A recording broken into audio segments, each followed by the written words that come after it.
Hi all, let's talk about a biggest challenge in pastry, especially with the filling.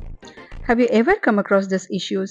Pastries or mousses நம்ம freeze பண்ணிட்டு again அது நம்ம பண்ணும்போது ஸ்லைட்டாக பார்த்தீங்கன்னா liquid வந்து எக்ஸ்பெல் ஆகுற மாதிரி இருக்கும்.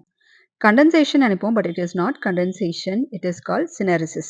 சினரிசிஸ் பார்த்தீங்கன்னா it's very tricky because we could never able to identify from where the liquid is coming out. Sometimes overhydration of starches or gelling agents like pectin and agar-agar இல்ல வந்து weak emulsion இருக்கலாம், over gelation இருக்கலாம், like ஓவரா நீங்க agar use பண்ணியிருக்கலாம். To overcome the synersis problem, use proper emulsion technique. And also ப்ராப்பரான ஒரு emulsifier use பண்ணுங்க, like soylestin or citrus fiber.